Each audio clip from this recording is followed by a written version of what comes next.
Bapak, Ibu-ibu ingkang kawula hormati, alhamdulillah segala puja dan syukur kita hanyalah milik Allah Subhanahu wa taala.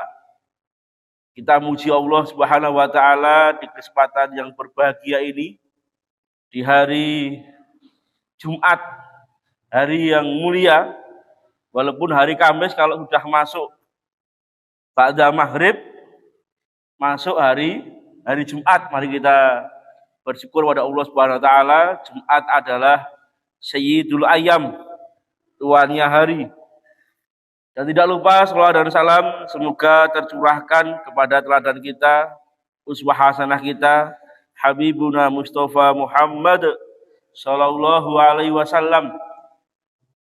Insya Allah tinggal sebentar lagi kajian kitab tentang Sirah Nabawiyah yang hari ini sampai ke jilid yang ketiga, Khulasah Nurul Yakin fi Sirati Sayyidil Mursalin. Sudah jilid yang ketiga. Jilid ketiga saja sudah masuk bab khalifah yang terakhir, yaitu Ali bin Abi Thalib radhiyallahu an. Berarti mungkin kurang 2 atau 3 pertemuan lagi sudah berakhir.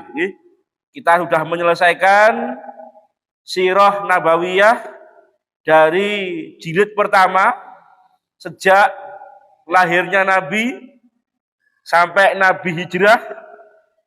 Jilid kedua dari hijrah Nabi sampai wafatnya beliau.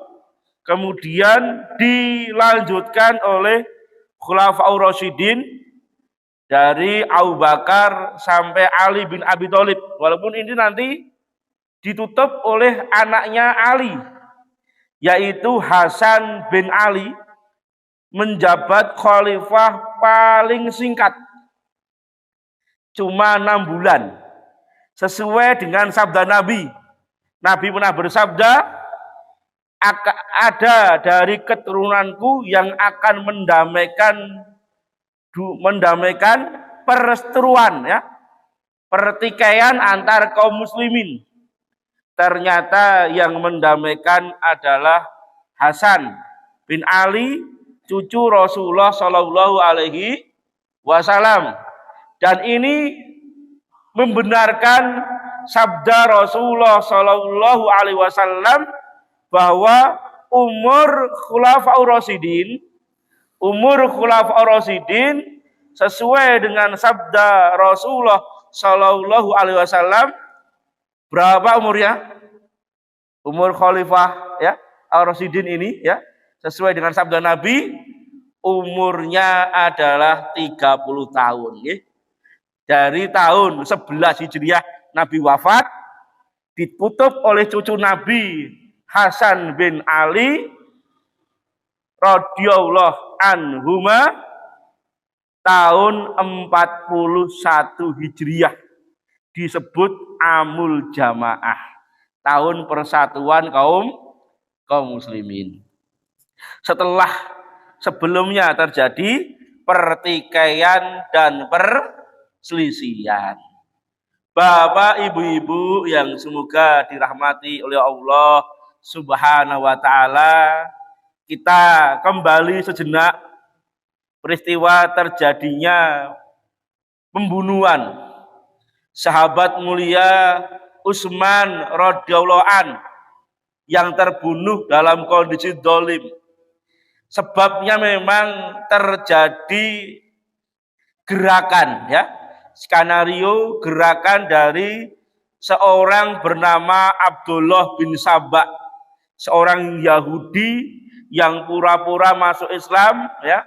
Dia membuat sebuah isu bahwa Utsman bin Affan ini seorang sahabat Nabi tatkala menjadi khalifah yang dipekerjakan, yang menjabat, yang memegang amanah adalah saudara-saudaranya. Dianggap seorang khalifah yang nepotisme. Tapi ini dibantah oleh para ulama. Bantahan pertama adalah sesuai dengan sabda Rasul kepada Utsman bin Affan ketika beliau menginfakkan hartanya di dalam perang Tabuk, yang harta itu senilai infak dari separuh bekal untuk memenuhi 30.000 pasukan. Berapa triliun yang dikeluarkan Utsman? Setelah Utsman menginfakkan harta yang banyak itu, Nabi mengatakan, setelah ini apa yang diperbuat oleh Utsman tidak akan membahayakan Utsman. Berarti apa saja yang menjadi keputusan istihad Utsman dalam berbagai persoalan, Nabi telah ridho. Termasuk istihad Utsman bin Affan dalam mengelola negara yang kebanyakan yang menjadi pemimpin adalah anggota keluarganya. Tapi anggota keluarga yang memiliki kapasitas. Contohnya, Utsman menunjuk seorang sahabat yang menjadi saudara sepersusuan Utsman. Namanya Abdullah bin Sa'ad bin Abi Sarah, menjadi gubernur Mesir. Ya, ternyata sahabat Abdullah bin Sa'ad bin Abi Sarah yang dituduhkan oleh orang-orang yang memberontak kepada Utsman, ternyata Abdullah bin Sa'ad bin Abi Sarah ini seorang sahabat yang menjadi pejuang gigih. Buktinya kebanyakan dari negeri Afrika masuk Islam di tangan Abdullah bin Sa'ad bin Abi Sarah. Walaupun di akhir masa kepimpinan Utsman, ketika Utsman di demo, di boikot, ya, rumahnya dikepung, tuntutan dari orang-orang yang memberontak itu, dari Mesir, dari Kufah, dan dari Basrah, termasuk yang dari Mesir itu, adalah untuk melengsarkan, ya, untuk memecat yang namanya Abdullah bin Sa'ad bin Sarah.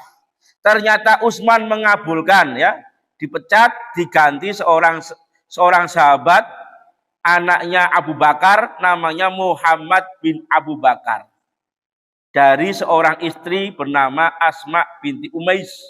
Asma ini dulu istrinya kakaknya Ali yang bernama Ja'far bin Abi Thalib yang syahid dalam perang Mu'tah. Ketika menjanda, selesai masa iddahnya, dinikahi oleh Abu Bakar As-Siddiq, maka lahirlah Muhammad bin Abi Bakar. Ini Utsman ridho, ya, mengganti saudara persusuannya yang memiliki kapasitas yang tidak diragukan. Walaupun Abdullah bin Abi Sa'ad ini dulu adalah penulis wahyu, tapi dia pernah murtad. Murtad, kembali kepada agamanya orang-orang musyrik. Ketika terjadi Fathul Mekah, Utsman bin Affan memintakan ampunan kepada Nabi. Kemudian Nabi ampuni dia. Ternyata ketika beliau tobat, dia istiqomah sampai dia meninggal. Maka Bapak, Ibu-ibu, maka yang terjadi ketika Utsman bin Affan ini terbunuh itu satu, karena skenario dari seorang Yahudi yang memanas-manasi Mesir, Kufah, dan Basrah. Yang kedua, kaum muslimin termakan berita hoak, ya, berita hoax, berita palsu. Jadi ketika Utsman bin Affan ini bercerita ingin mengganti gubernur yang di Mesir itu, mengganti dengan Muhammad bin Abi Bakar, ternyata tanpa sepengetahuannya Utsman bin Affan ini, makar orang Yahudi ini, Abdullah bin Sabah ini, mendatangi Marwan bin Hakim. Marwan ini sekretaris pribadi Utsman untuk meminta stempel dan tanda tangan. Ternyata mereka membuat surat palsu yang ditandatangani oleh Utsman dan distempel oleh stempel negara. Ternyata dalam surat ini yang akan dikirim ke Mesir, ternyata di tengah jalan surat ini ditemukan oleh rombongan orang-orang yang Mesir yang pulang ketika mendemo Utsman ya. Ketika Utsman itu memberikan klarifikasi, mereka puas dengan keterangan Utsman, akhirnya yang mendemo Utsman itu kan semua pulang, Pak. Pulang karena puas dengan apa yang disampaikan oleh Utsman. Tapi ternyata ada skenario baru ketika mereka pulang ke Mesir, belum sampai negeri Mesir, mereka mendapati ada orang yang membawa surat. Ketika dibuka surat itu, isinya apa? Orang-orang yang pulang dari demo, ya, pendemo-pendemo itu, nanti kalau sampai negeri mereka masing-masing, diperintahkan oleh para gubernur yang ada di Kufah, di Basrah, dan di Mesir untuk menangkap mereka semua dan dipenjarakan, tokoh intelektualnya dihukum mati. Ya ini itu isi surat yang seakan-akan ditandatangani oleh Utsman, dan mereka tambah yakin karena stempelnya adalah stempel negara. Maka mereka tambah jengkel, kembali mengepung rumah Utsman karena mereka termakan berita hoax ya, berita palsu. Kalau mereka ingin memberikan klarifikasi, harus datang ke Mesir. Dari Madinah ke Mesir itu paling enggak butuh waktu 6 bulan. Nah ini kan beda dengan zaman sekarang ya. Kalau ada berita palsu, kita bisa nelpon ya, bisa kirim SMS, bisa kita foto. Nah, duluan susah, Pak.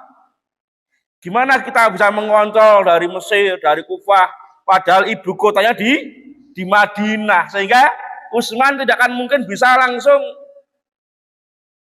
dapat info dari penguasa Mesir. Maka celah itulah yang dimanfaatkan oleh musuh-musuh Islam.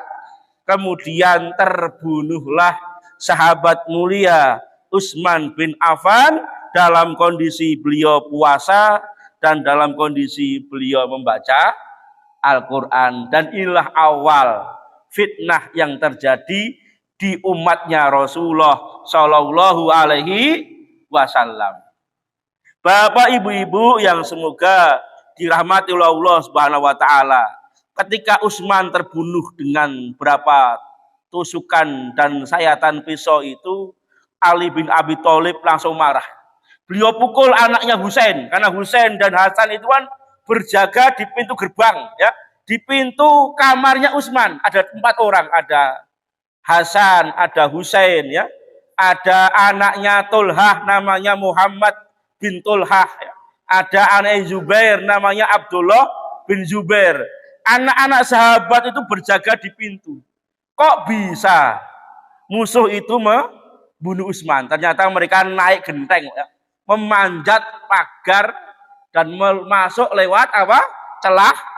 Celah genteng, dan mereka membunuh Utsman ketika beliau sedang membaca Al-Quran menunggu waktu berbuka, sehingga beliau berbuka dengan Nabi di janah Allah Subhanahu wa Ta'ala.